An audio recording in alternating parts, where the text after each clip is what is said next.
The lights flickered red across the research station as Dr. Veltar's webbed fingers shook over the communication controls. Outside the reinforced windows of Colony 77 Alpha, something was moving in the darkness of Kepler-4 for 2B's surface. Something that shouldn't exist. The Zephyrian scientist's translucent skin pulsed with bright orange patterns of fear as he watched the crystalline entities slice through their outer defenses like they were made of paper. These creatures looked like living diamonds, their bodies shifting between solid rock and flowing liquid as they consumed everything metallic in their path. Emergency transmission to all Galactic Council vessels. Veltar spoke into his headset, his voice crackling with static. This is Dr. Veltar of Research Colony 77 Alpha on Kepler-4 4B. We have made a terrible mistake. Our deep core mining operation has awakened something from beneath the planet's surface. These entities are hostile and growing stronger. By the hour, he paused, as another section of the station's hull groaned under attack. Through the facility's corridors, he could hear the panicked voices of his research team.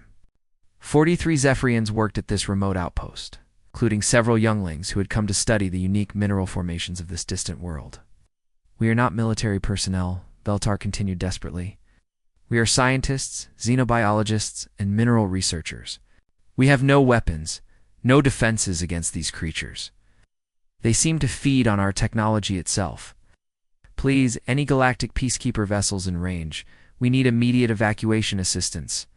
The message shot out across the void of space at faster-than-light speeds, reaching communication relays scattered throughout this sector of the galaxy. Most ships that received it were too far away to help. The nearest Galactic Council military vessel was still 3 weeks of travel time from their position, but there was one ship close enough to matter. Captain Lee Minho was reviewing cargo manifests in the main cabin of his freight vessel when the emergency transmission reached them. The steady dawn wasn't much to look at, a boxy cargo hauler designed for moving supplies between the Outer Rim colonies. Nothing fancy, nothing military, just a working ship for working people.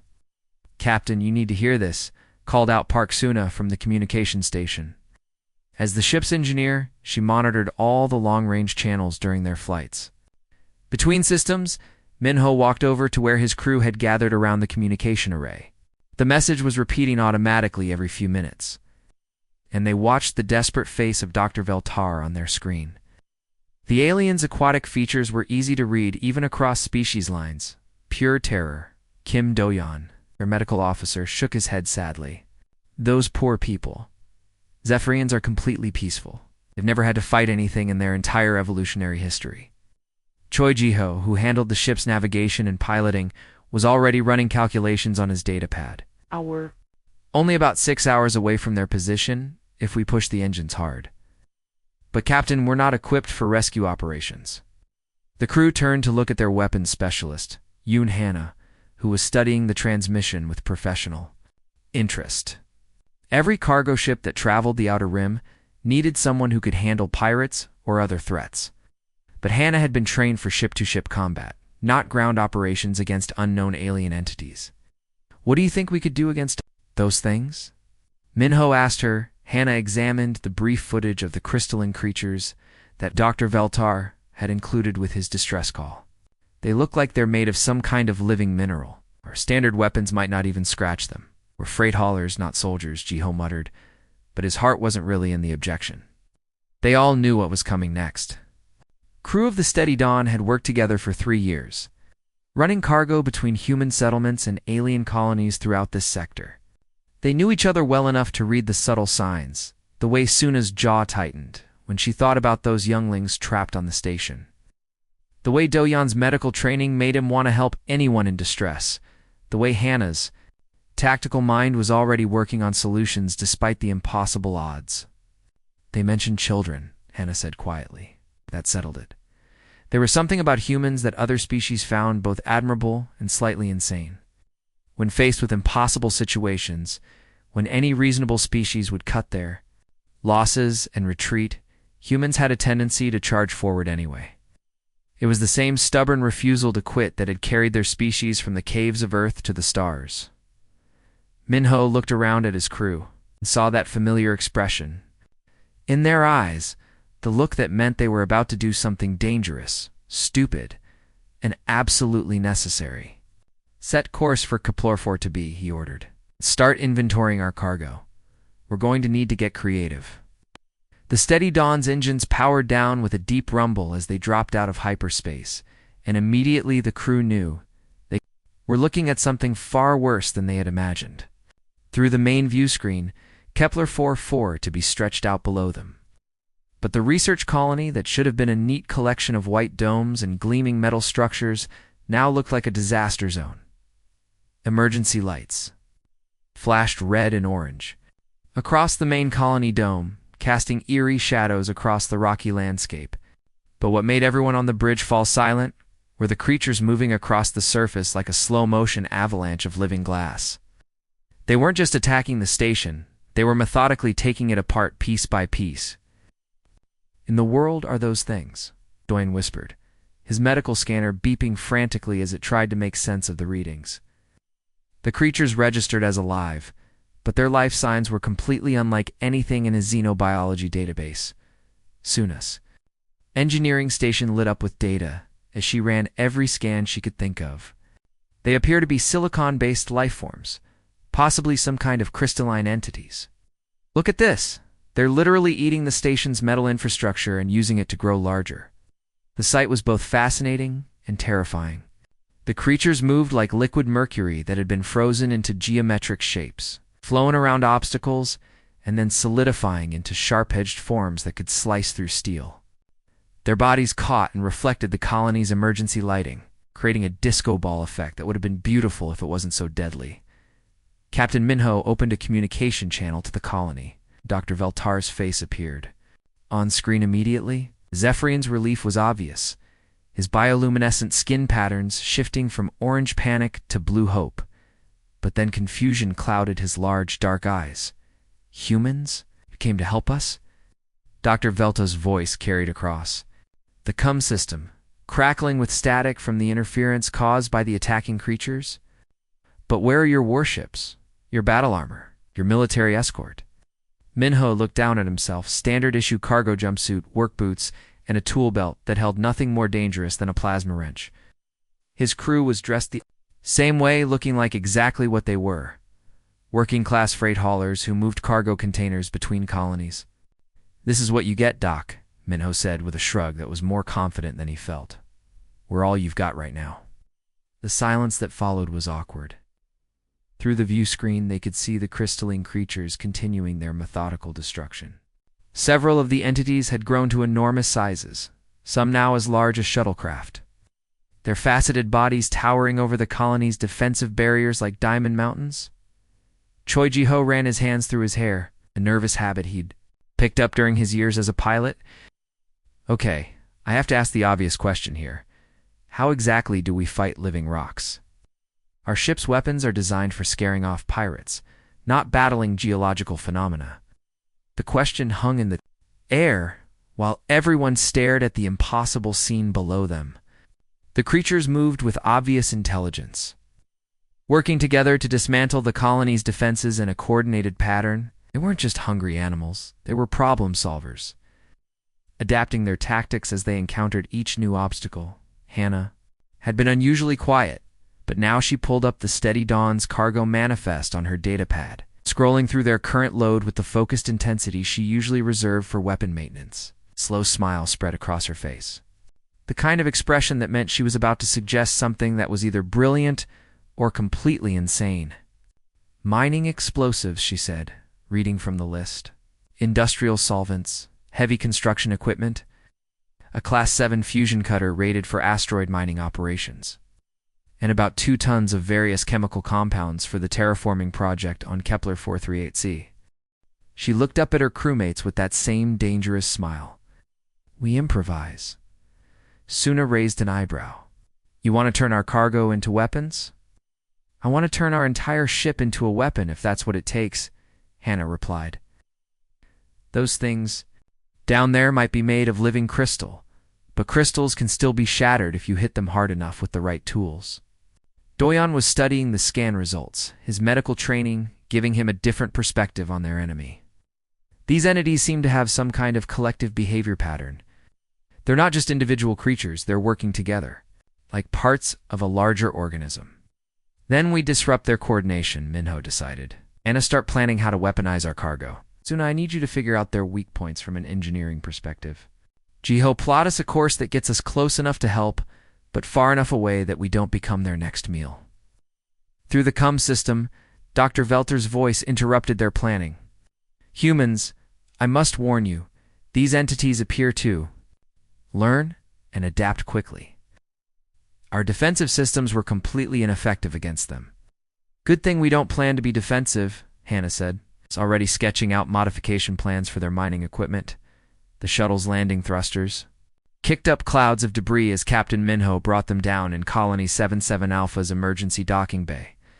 The metal deck plates groaned under the weight of their heavily loaded craft, packed with every piece of equipment they could grab from the steady Dawn's cargo hold. Through the shuttle's reinforced windows, they could see the damage up close. Twisted metal beams, shattered viewports, and strange crystalline growths spreading across the station's walls like frozen lightning.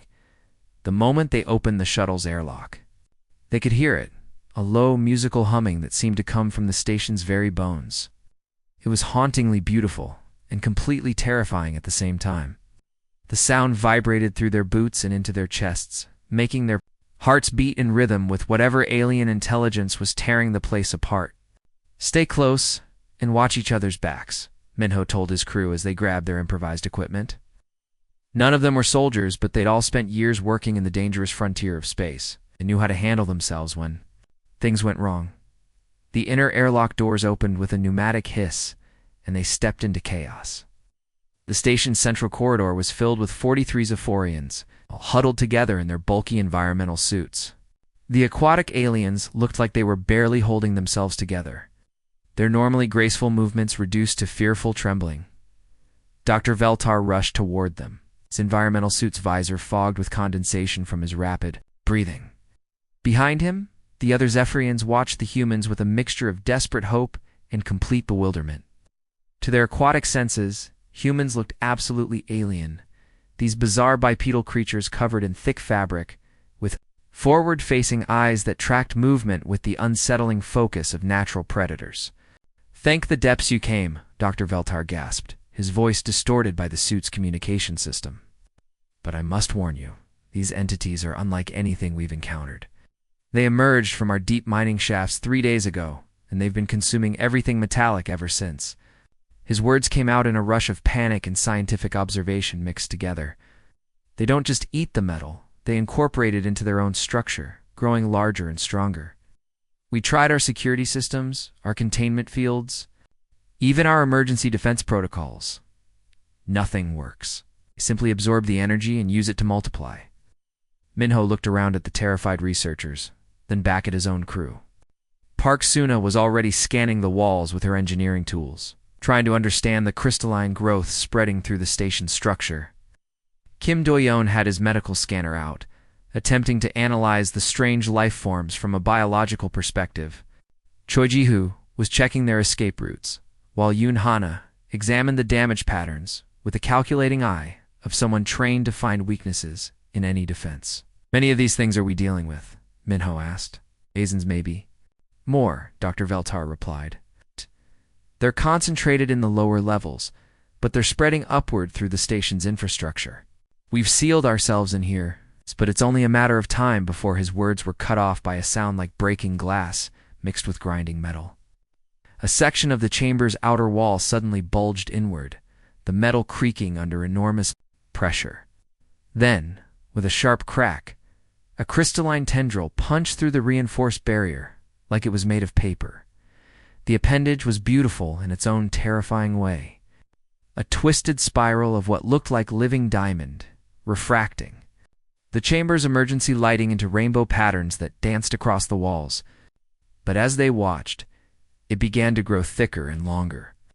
Reaching into the room with obvious intelligence and purpose, the Zephyrians screamed and scattered in all directions, their environmental suits making them clumsy as they tried to get as far away from the intrusion as possible. Their panic was understandable.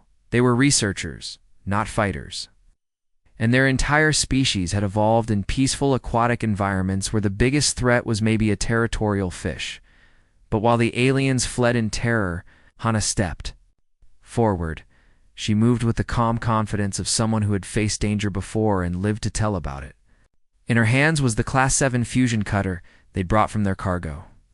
Hold a tool designed for slicing through asteroid rock during mining operations. The fusion cutter ignited with a brilliant blue-white flame that cast harsh shadows throughout the chamber. Without hesitation, Hana applied the superheated plasma beam to the crystalline tendril. The effect was immediate and dramatic. The alien appendage writhed like a living thing in pain, its surface crackling and fragmenting. Under the intense heat, Hana announced with satisfaction as she methodically severed the crystal growth. They definitely don't like heat. The remaining portion of the tendril retreated through the hole it had made, leaving behind a chunk of crystalline material that fell to the deck with a musical chime. Dr. Veltar stared at the humans in amazement. You actually heard it. Our weapons had no effect whatsoever. Doyon was already kneeling beside the severed crystal fragment, running it through his medical scanner's analysis protocols. This is incredible. It's definitely silicon dioxide. At the base level, but there's some kind of quantum coherence holding it together. These things aren't just individual creatures. They're all connected somehow, like parts of a larger networked intelligence.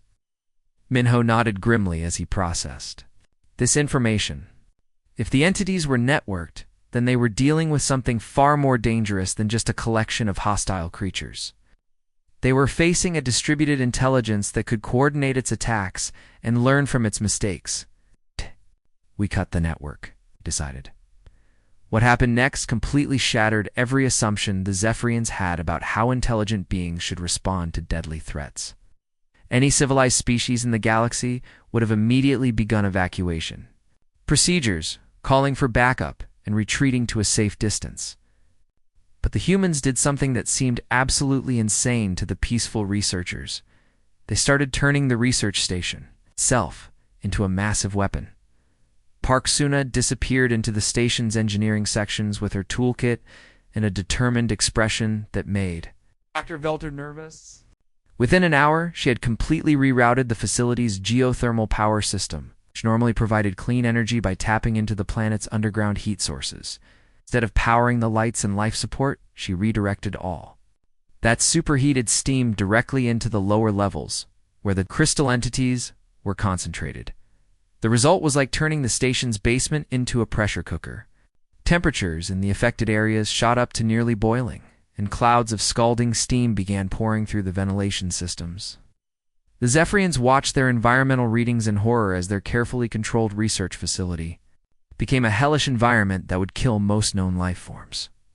Meanwhile, Choijiho had brought the Steady Dawn's cargo manipulator arms online and was using them like enormous mechanical hands to grab sections of blast doors and seal them into new positions. He wasn't just closing off areas, he was redesigning the station's layout in real time, creating bottlenecks and choke points that would force the crystal entities into narrow corridors. Where they could be more easily targeted, you're destroying our research facility, one of the younger Zephyrian scientists protested.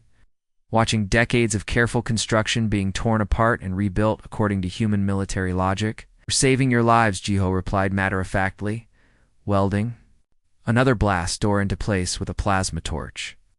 The facility can be rebuilt. Can't. But it was Yoon Hana's work that truly terrified the Zephyrians. She had taken their cargo of mining explosives and industrial chemicals and was combining them in ways that definitely weren't covered in any safety manual, using her knowledge of chemistry and explosives. She created improvised incendiary devices that burned hot enough to crack the crystalline entity's matrix structure. This is madness, Dr. Veltar whispered to his colleagues as they watched Hana calmly testing her. Homemade weapons in a sealed chamber. They're going to get themselves killed with those contraptions. The Zephyrians expected the humans to exercise caution, to test their theories safely, to follow proper scientific protocols. Instead, they watched Kim Doyan walk directly into a chamber that was crawling with crystal entities, carrying a backpack full of corrosive compounds that he'd mixed together based on his analysis of the creatures. Molecular structure. The medical officer moved through the hostile environment with the calm confidence of someone taking a routine stroll. When crystal tendrils lashed out at him, he simply injected them with his chemical cocktail and watched them dissolve. When the entities tried to surround him, he methodically worked his way through them one by one, treating the deadly creatures like nothing more than a medical problem that needed solving. "He's going to die in there," Dr. Veltar gasped. But Doyen emerged from the chamber 20 minutes later, completely unharmed and carrying samples of neutralized crystal material for further study. What shocked the Zephyrians even more was how the humans reacted to injury and danger. When crystal shards sliced through Hannah's protective clothing and left deep cuts along her arm, she didn't retreat for medical treatment. She simply wrapped the wounds with emergency bandages and continued working on her explosive devices, blood seeping through the white fabric as she fine-tuned her chemical mixtures. When toxic fumes from their improvised weapons filled an entire corridor, making the air unbreathable, the humans didn't evacuate. They held their breath and continued their work, moving with practiced efficiency even as their faces turned red from oxygen deprivation. They treated the poisonous atmosphere like a minor inconvenience rather than a life-threatening hazard. Moment that truly drove home the difference between humans and civilized species came when a massive crystal entity, larger than any they'd seen before, cornered Jiho in a maintenance corridor. The creature blocked both exits and began advancing on the pilot with obvious predatory intent. Any rational being would have panicked, called for help, or tried to negotiate. Instead, Jiho smiled, actually smiled, and calmly activated the mining charges he'd planted throughout the corridor as a backup plan. The explosion collapsed half the corridor, buried the crystal entity under tons of debris, nearly killed Jiho himself. He crawled out of the wreckage with a dislocated shoulder and a grin on his face, dusting off his torn jumpsuit like he'd just finished a routine maintenance job. The Zephyrians watched all of this with a mixture of awe and growing terror. These weren't soldiers following military training. These were ordinary civilians who approached mortal danger with the casual attitude of people fixing a broken piece of machinery. Realized they were witnessing something that challenged their understanding of intelligent life itself. These humans weren't just fighting the crystal entities. They were fighting like a species that had spent millions of years on a world so hostile that refusing to quit wasn't just an attitude. It was the basic requirement for survival. Park Suna's engineering scanner beeped steadily as she traced the energy signatures deeper and deeper into Kepler-4 for 2b's planetary crust. The readings painted a picture that made even her experienced mind struggle to process the scale of what they were facing. She looked up from her instruments with the expression of someone who had just discovered something that shouldn't exist. "Found it," she announced to the group gathered around her makeshift command station. "The main nexus, the central hub that all these crystal entities are connected to. It's located in the deepest part of the mining operation, about 2 kilometers straight down into the planet's core." She paused, checking her readings again to make sure she hadn't made an error. "The temperature down there hits 800 degrees Celsius. That's hot enough to melt copper and turn water into superheated steam instantly. The atmospheric pressure is crushing about 50 times what we're experiencing up here." Dr. Veltar's bioluminescent skin patterns immediately shifted to the deep purple that indicated extreme shock and disbelief among his species. His large, dark eyes widened as he processed what the human engineer had just told them. "Impossible," he whispered, his voice barely audible through his environmental suits. "Communication system. No living thing can survive those conditions. Even our most advanced protective equipment would fail within minutes. The heat alone would cook any organic tissue, and the pressure would compress our bodies into paste." Mind raced through every species in his extensive xenobiology database, searching for any creature that could possibly function in such an environment. He found nothing. Even the most extreme thermophile bacteria from volcanic worlds would be instantly destroyed by those conditions. But as Dr. Veltar spoke, he noticed something that chilled him more than the crystal entities ever could. The 4 humans were exchanging looks, not the expressions of people who had just learned they were facing an impossible task, but the quiet communication of a team that had already decided what they were going to do next.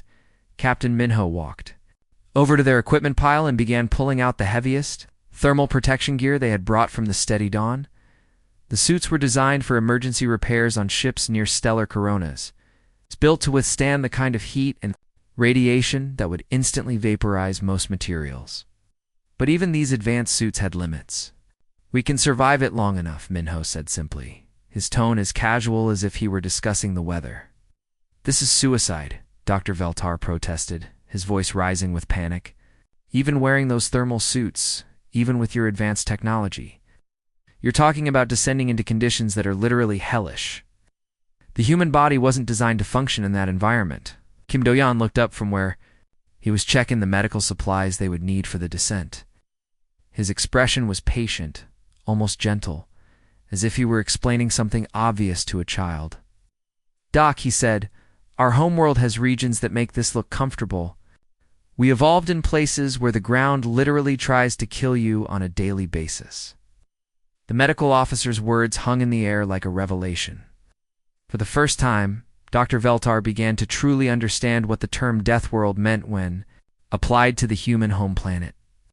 He had heard the stories, of course, tales of a world with crushing gravity, poisonous atmosphere, extreme temperatures, and weather patterns that could level cities. But he had always assumed those stories were exaggerated now.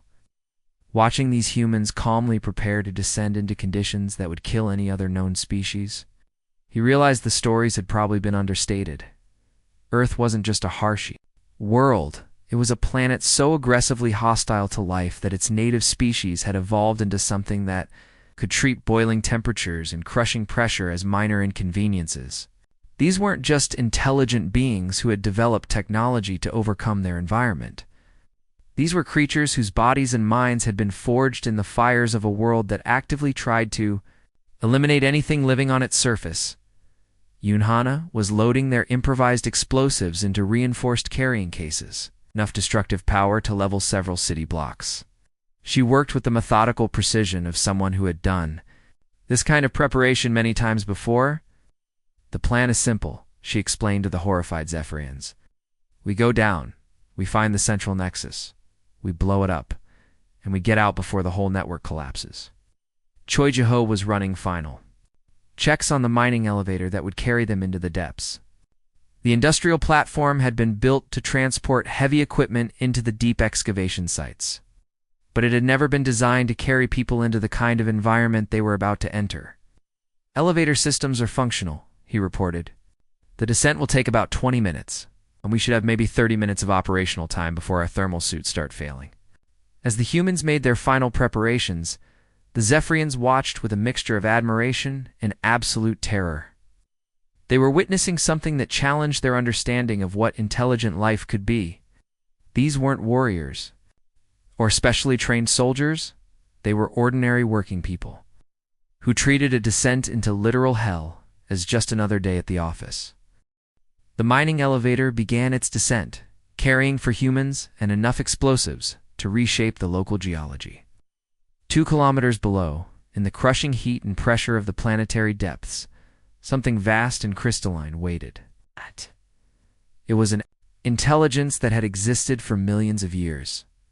Its thoughts distributed across thousands of connected crystalline bodies throughout the planet's crust, but it had never encountered a species that was too stubborn to know when they were beaten, too crazy to retreat from impossible odds, and too human to let a little thing like certain death stop them from doing what needed to be done.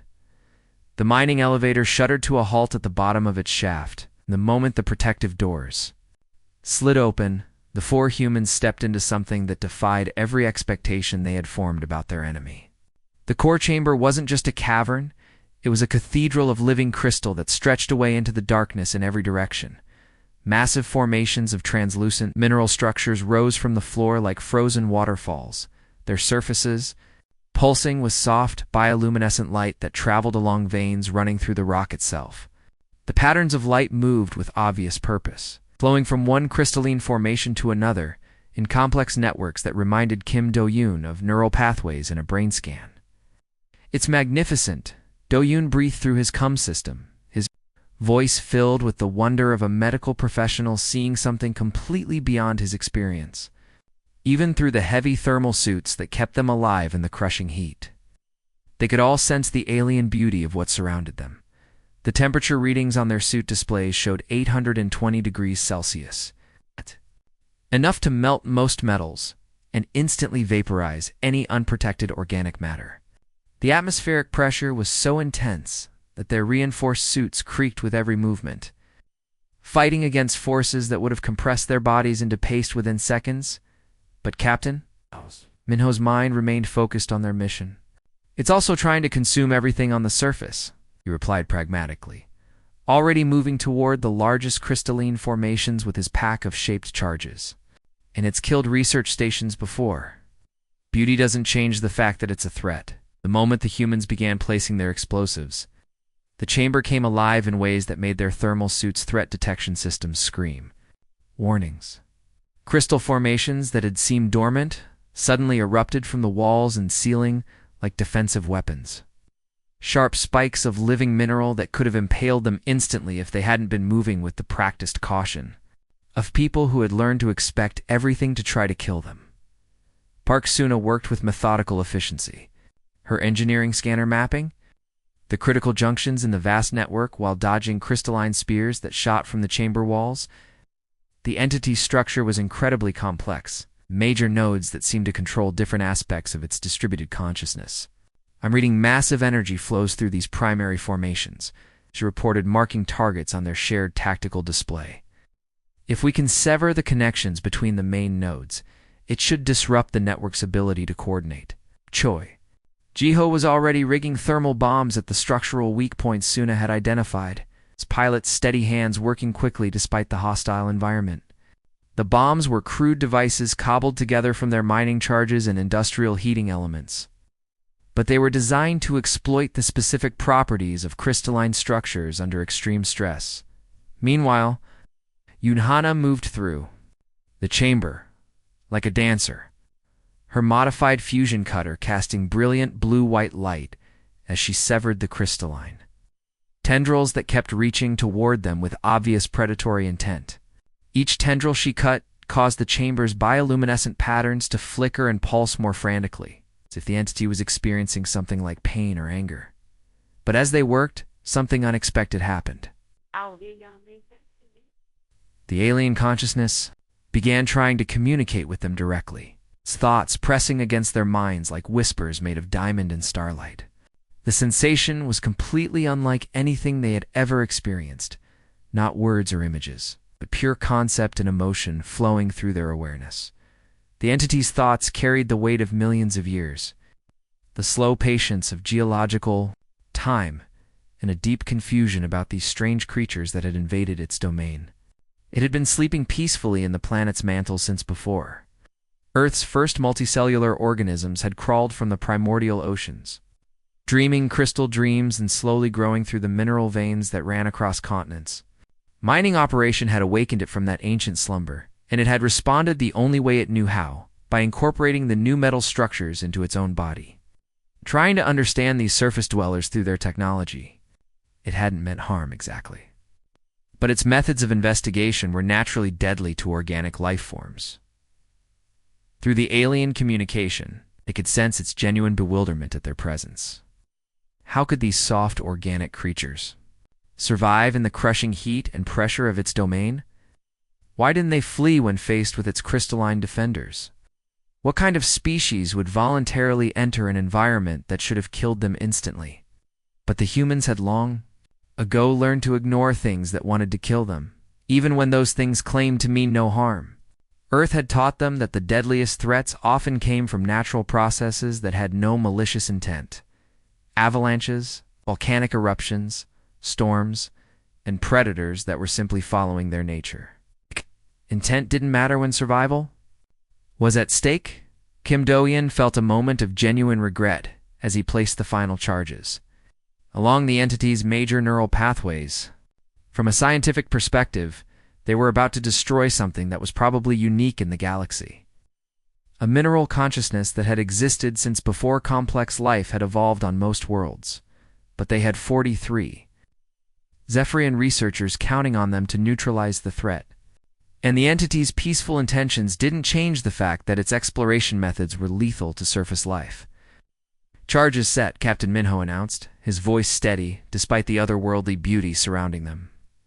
"Time to go." The crystalline consciousness pulsed with something that might have been resignation as it sensed their intent.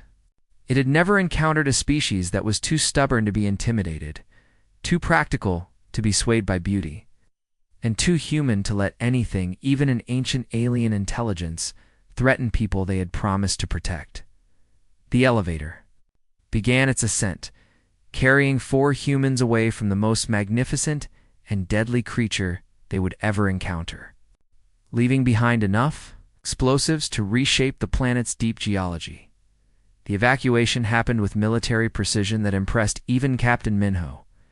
Within 30 minutes, all 43 Zephyrians had been loaded aboard the Steady Dawn, their essential research data secured in portable storage units, and their most critical equipment strapped down in the cargo bay.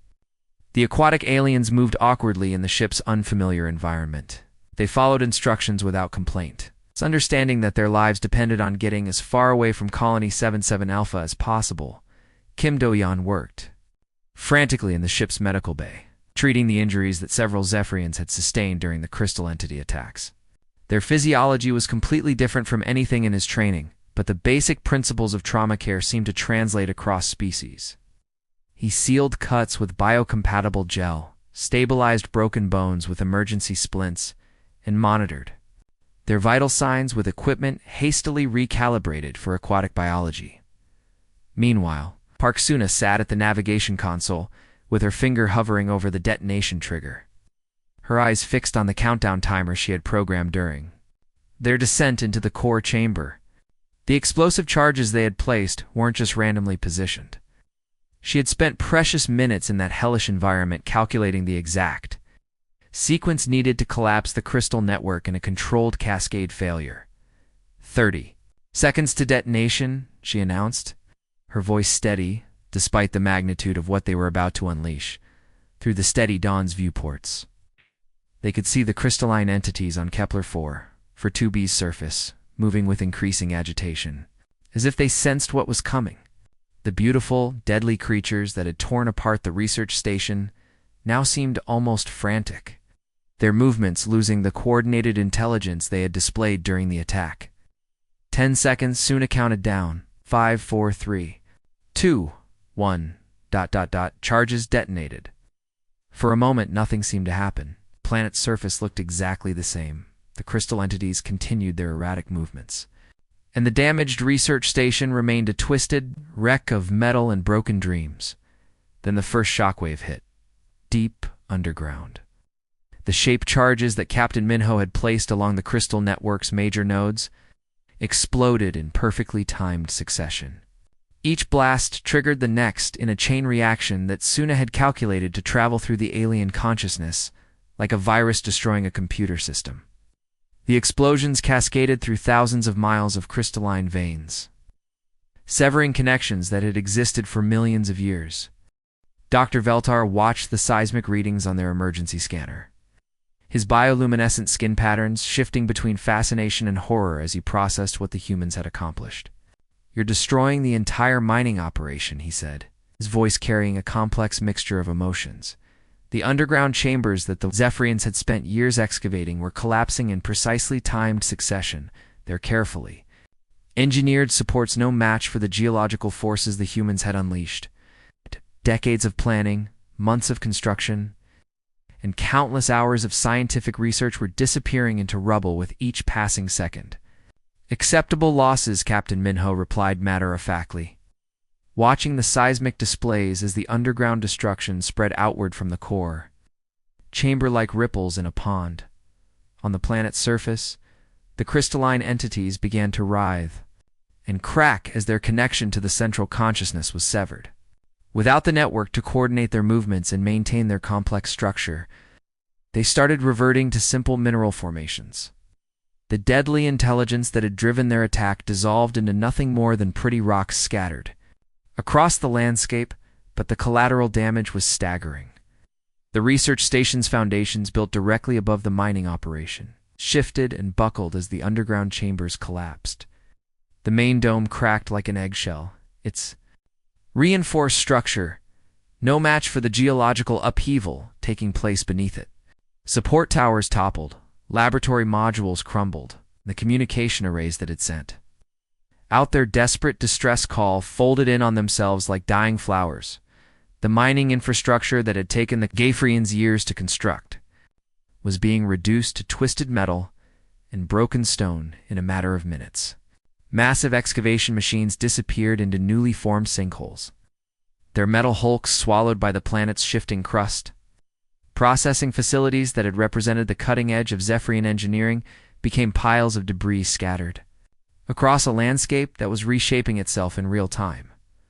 One of the younger Zephyrian scientists, barely old enough to have completed his advanced degrees, watched the destruction with tears streaming down his face inside his environmental suit. "We asked for help," he whispered, his voice breaking with the weight of seeing his life's work destroyed. "But you...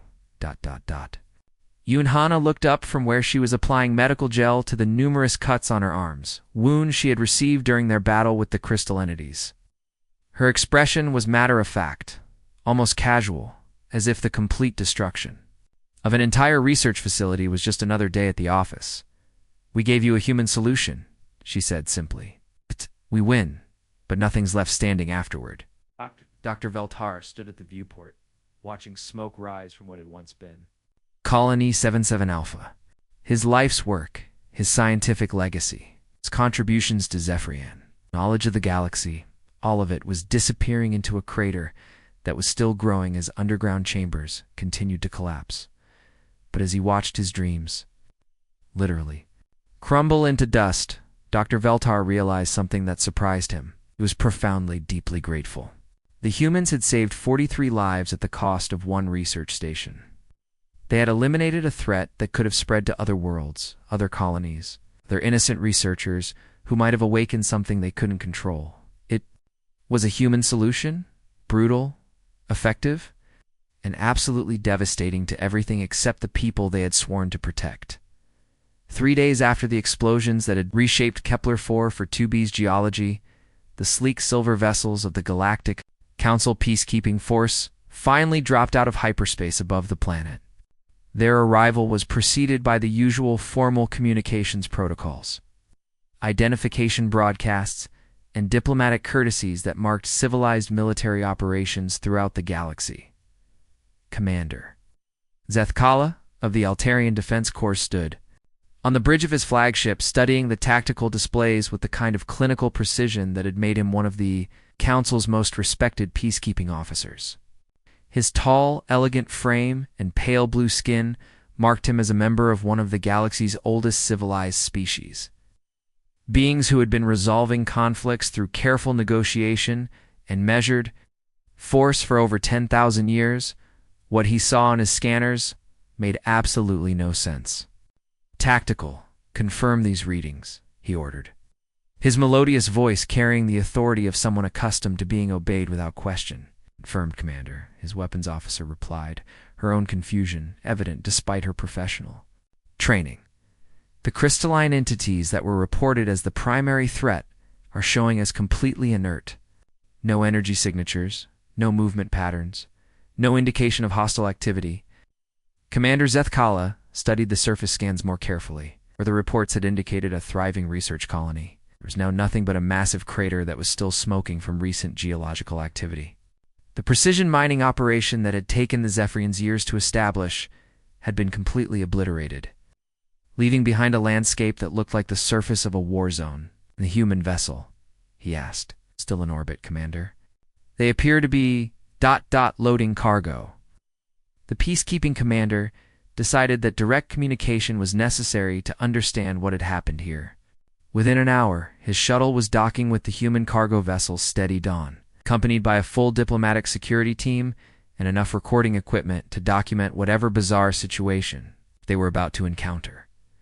Captain Lee Minho met them at the airlock, still wearing his standard work clothes and looking like exactly what he was: a freight hauler who had gotten involved in something far beyond his normal job description, Behind him, his crew continued their work of securing salvaged Zephyrian research equipment in their cargo bay, treating the arrival of the galaxy's premier peacekeeping force as a minor interruption to their loading schedule. Commander Zeth Kala. First impression of the humans was that they looked completely unremarkable. No advanced military equipment, no signs of the kind of extensive training that would be required for the mission they had apparently just completed, no indication that they were anything other than ordinary civilians who happened to own a cargo ship. Captain Minho, the commander began, his diplomatic training taking over. I am Commander Zeth Kala of the Galactic Council Peacekeeping Force. We received a distress call from Colony 77 Alpha regarding hostile crystalline entities, and came as quickly as possible to render assistance. Minho looked up from where he was securing cargo straps around containers of rescued Zephyrian equipment, his expression politely interested but not particularly impressed by the arrival of the galaxy's most elite military force. Little late for that, Commander, he said with a shrug. We already took care of the problem. Commander Zeth Kala gestured toward the massive crater that had once been a thriving research facility. This level of destruction is unprecedented for a peacekeeping operation. Surely there were more diplomatic solutions that could have been attempted first.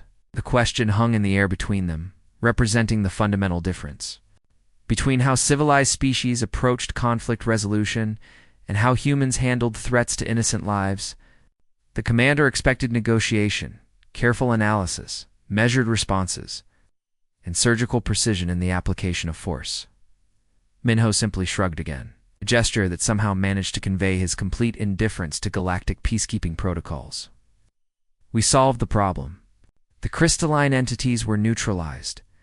All 43 colonists are safe and healthy, and the threat has been completely eliminated.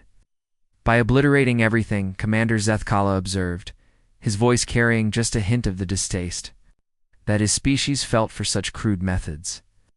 The colonists are alive, Minho replied pragmatically, checking his cargo manifest to make sure they hadn't missed any essential Zephyrian equipment. The threat is gone. Mission accomplished. Before the commander could respond, Dr. Velter approached them from the other side of the cargo bay, where he had been helping to catalog the research data they had managed to salvage from the destroyed facility.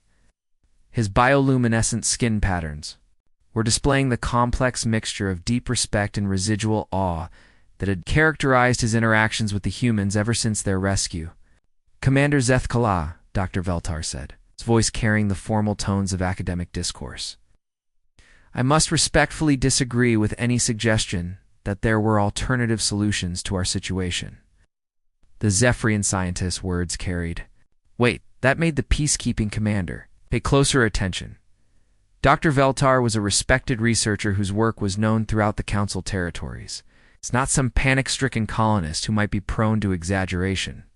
These humans didn't just save us, Dr. Veltar continued, his skin patterns shifting to deeper shades that indicated profound conviction. They taught us something fundamental about what it means to survive at any cost. When faced with an impossible situation, they didn't retreat, they didn't negotiate, they didn't call for backup, they simply refused to let us die. Commander Zeth Kala studied the humans with new interest, his analytical mind processing what he was seeing and hearing.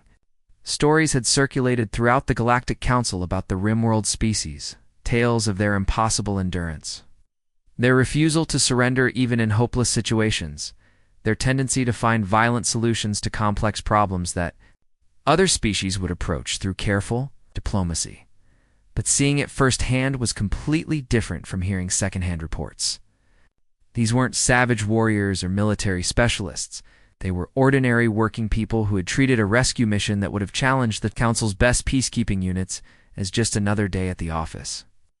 Perhaps, Commander, Zeth Kala said slowly, his voice carrying the thoughtful tone of someone whose worldview was being fundamentally challenged. The Council should consider establishing formal relations with the human territories.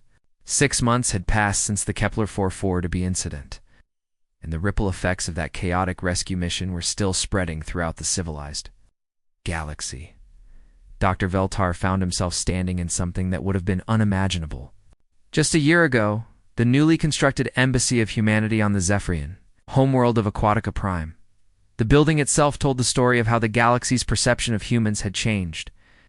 Instead of the elegant flowing architecture that characterized most diplomatic structures, the Embassy of Humanity was built like a fortress. Thick reinforced walls that could withstand explosions. Redundant power systems that assumed the primary generators might get blown up. And emergency protocols that were based on the assumption that everything might catch fire, explode, or collapse.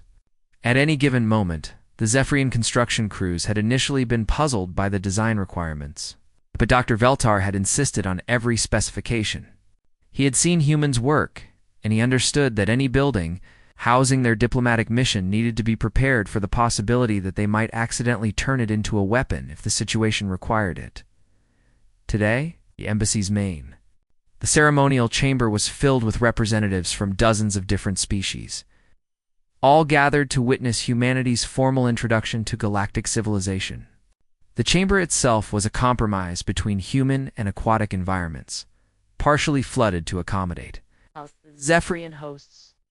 But with raised platforms where air-breathing species could function comfortably, Captain Lee Minho and his crew sat somewhat awkwardly on one of these platforms, wearing the bulky environmental suits that allowed them to breathe in the humid, water-saturated atmosphere that the Zephyrians required.